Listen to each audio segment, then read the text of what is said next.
السلام علیکم۔ اللہم صلی علی سیدنا محمد وعلی آل سیدنا محمد وبارک وسلم۔ بسم اللہ الرحمن الرحیم۔ پچھلی قسط میں ہم نے جنات کی سرکشی، ان کے لیے اللہ تعالیٰ کی طرف سے نبی کا بھیجا جانا اور ان پر عذاب کے ساتھ شیطان کے والدین کہ کس قدر وہ بہادر تھے کے متعلق جانا۔ اب چلتے ہیں آج کی قسط کی طرف۔ فرشتوں کا لشکر جب زمین پر آیا اور انہوں نے زمین کو نافرمانوں سے پاک کرنے کے لیے جنگ شروع کر دی۔ بلا شک کہ جنات بھی غیظ و غضب سے بھری ایک سرکش قوم تھی جن کی تخلیق میں ہوا اور آگ کا عنصر پایا جاتا تھا، لیکن ملائکہ کے لشکر کے آگے ان کی کچھ نہ چلی اور وہ قتل ہونے لگے۔ ابلیس کے ماں باپ بھی اس جنگ میں تھے اور سب کو لگتا کہ ہم مٹھی بھر فرشتوں کو مار گرائیں گے، لیکن دیکھتے ہی دیکھتے ان کے حملے کمزور ہونے لگے اور وہ جنات پسپائی اختیار کرنے لگے۔ بہت سوں کو مار دیا گیا جن میں ابلیس کے ماں باپ بھی تھے، اور بہت سے بھاگ گئے پہاڑوں اور جزیروں میں، اور انہیں مہلت دی گئی حکمت الہی سے، اور بچوں اور کمزور بوڑھے جنات کو قیدی بنا لیا گیا۔ قیدی ہونے والے جنات میں عزازیل بھی تھا۔ یہاں ایک بات واضح کرتا چلوں کہ بعض روایت میں آتا ہے کہ عزازیل اس وقت شادی شدہ تھا اور اس کا ایک بیٹا بھی تھا، اور جنگ کے وقت جب اس نے اپنی قوم کی ہار ہوتی دیکھی تو عبادت میں مشغول ہو گیا اور سجدے میں گر گیا اور اس طرح فرشتوں کو دھوکہ دیا۔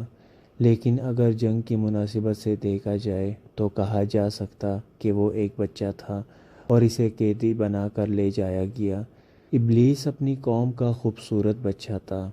باپ کی صفات بھی اس میں موجود تھیں، سرکش، مغرور، نڈر، اور ماں کی صفات بھی چالاکی، مکاری اور بہادری بھی موجود تھی۔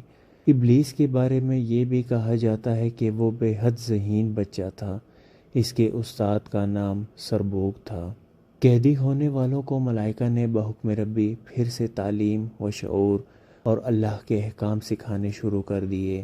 انہی میں ابلیس بھی تھا جو اپنی ذہنی صلاحیتوں کے مطابق بہت جلد سیکھنے لگا اور اپنے مقام بنانے لگا۔ اسے ابلیس سیکھنے اور عبادت کے علاوہ کوئی کام نہ تھا۔ تعلیم و تعلم کے بعد عبادت میں مشغول ہو جاتا اور دل جمعی سے اللہ کی عبادت میں وقت گزارتا۔ فرشتے اس کی عبادت اور سیکھنے کی صلاحیتوں کے متعارف ہوئے اور پہلے آسمان پر عابد کے نام سے مشہور ہوا۔ وہ اتنا قابل تھا کہ فرشتے اس کی سفارش کرتے کہ اسے اوپر والے آسمان پر اٹھایا جائے۔ واضح رہے کہ ملائکہ کو ان کے قدر و منزلت کے حساب سے درجہ بدرجہ آسمانوں میں رکھا گیا ہے۔ فرشتوں کی سفارش سے بحکم ربی ابلیس کو دوسرے آسمان تک کا پروانہ مل گیا۔ وہاں بھی اس نے اپنی قابلیت اور عبادت و ریاضت سے بہت جلد ایک الگ مقام حاصل کیا۔ وہاں اسے زاہد نام دیا گیا۔ دوسرے آسمان سے ابلیس کو تیسرے آسمان پر بحکم ربی بھیج دیا گیا۔ وہاں اس کی لگن اور عبادت کی وجہ سے نام صالح ہوا، اور وہ تیسرے سے چوتھے آسمان پر پہنچا اور نام متقی ہوا، اور پانچویں آسمان پر اس کی ملاقات بزرگ اور مقدس ارواح سے ہوئی اور اپنی عبادت سے قدر منزلت پائی اور نام ولی ہوا، اور پھر چھٹے آسمان پر نام ولی ہی رہا۔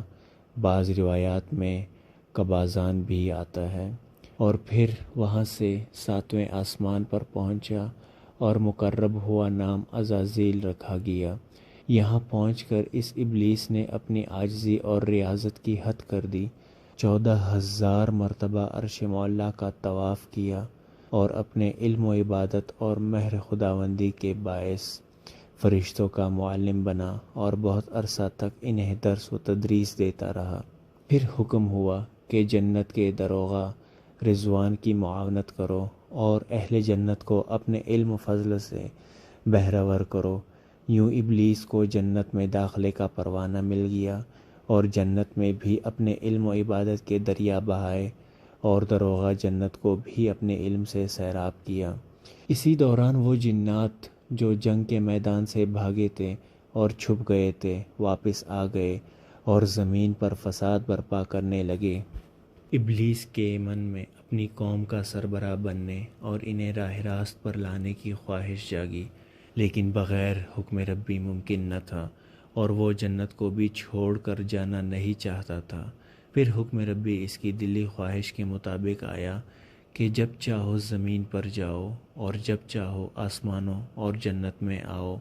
اسی طرح ابلیس نے کوئی ٹکڑا زمین و آسمان میں نہ چھوڑا جہاں عبادت نہ کی ہو۔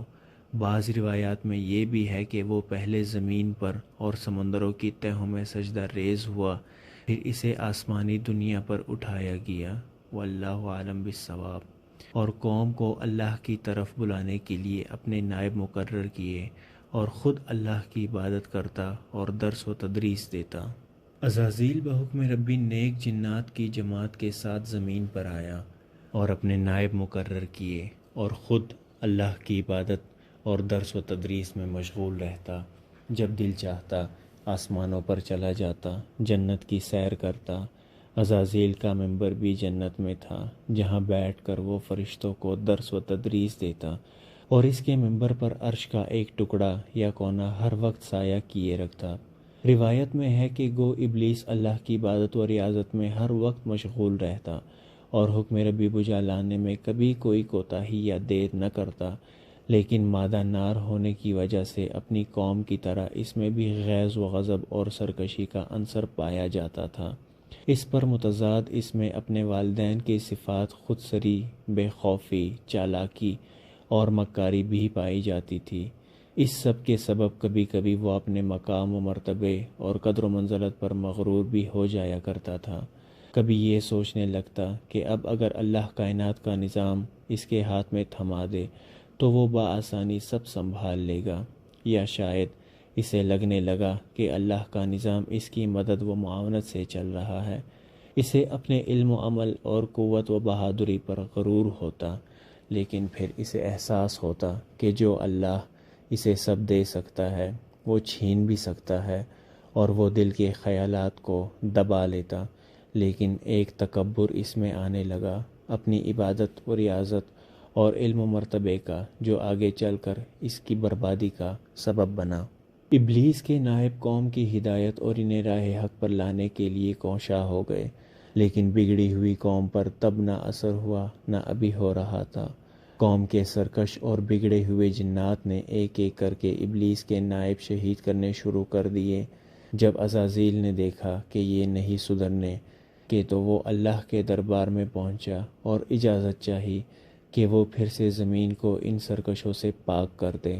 اجازت مل گئی اور عزازیل خود فرشتوں کا لشکر لے کر قوم پر قہر الہی بن کر نازل ہوا اور قتل عام شروع کر دیا۔ بہت سے جنات مارے گئے، اور بچ جانے والے جو پہاڑوں اور جزیروں پر جا کر چھپے، ان پر حد عائد کر دی گئی کہ جو بھی نظر آئے اسے قتل کر دیا جائے، اور اس طرح ایک بار پھر زمین پاک ہو گئی، اور ابلیس کے اندر اس بات سے بھی فخر و غرور بڑھ گیا کہ جو کام اس نے کیا شاید کوئی اور نہ کر سکتا تھا، لیکن وہ بھول گیا کہ اللہ سرکشوں کو پہلے بھی عبرتناک سزائیں دے چکا ہے۔ جب زمین سرکش جنات سے پاک ہو گئی تو اللہ نے زمین کو حکم بھیجا کہ ہم تجھ سے ایک مخلوق پیدا کریں گے، اور وہ ہمارے نائب اور خلیفہ ہوں گے۔ بعض نافرمان ہوں گے اور بعض ہمارے فرمان بردار ہوں گے، اور ان کی تخلیق تجھ سے ہوگی، تجھ پر رہیں گے، اور وقت مقررہ پر تجھ ہی میں جائیں گے، اور دن مقررہ کو دوبارہ اٹھائے جائیں گے، اور اپنے اعمال پر جزا و سزا کے مرتکب ہوں گے، اور نیکوکار اور فرمان بردار جنت میں، اور سرکش و نافرمان جہنم میں داخل ہوں گے۔ ایک دن عزازیل نے دیکھا کہ فرشتے لوح محفوظ کے نیچے کھڑے رو رہے ہیں۔ عزازیل نے پوچھا تو انہوں نے لوح محفوظ کی طرف اشارہ کیا جہاں فصیح عربی میں لکھا تھا، ہمارا ایک مقرب کی عبادت رب کی اتنی کرے گا کہ کوئی ٹکڑا زمین و آسمان میں نہ ہوگا جہاں سجدہ نہ کیا ہوگا، لیکن ایک سجدہ حکم کا نہ کرے گا اور مردود ہوگا۔ عزازیل نے کہا کہ غم نہ کرو، یہ کوئی اور ہوگا، لیکن ملائکہ نے کہا کہ آپ ہمارے حق میں دعا فرما دے تب عزازیل نے دعا کی کہ اے اللہ ان سب پر رحم فرما، اور یوں نہ کہا کہ ہم پر رحم فرما۔ پھر اسی فصیح عربی میں ایک اور عبارت نمودار ہوئی، اعوذ باللہ من الشیطان الرجیم۔ عزازیل دربار ربی میں حاضر ہوا اور پوچھا کہ یا اللہ، یہ کون شیطان مردود ہے جس سے پناہ مانگنے کی تلقین کی جا رہی ہے؟ آپ مجھے بتائیں اور حکم دے کہ میں اس کی گردن کاٹ دوں۔ ارشاد ہوا، جلدی نہ کر، بے شک تو بہت جلد دیکھ لے گا اسے۔ قسط نمبر 2 کا اختتام ہم یہیں پر کرتے ہیں۔ انشاءاللہ کل اگلی قسط میں آگے کی تفصیل کے متعلق آپ کو آگاہ کیا جائے گا۔ ہمیشہ کی طرح آپ کو ایک درخواست کی جاتی ہے کہ درود پاک کو اپنے روزانہ کے معمول کا حصہ بنائیں، درود پاک پڑھیں۔ اللہم صلی علی سیدنا محمد وعلی آل سیدنا محمد وبارک وسلم۔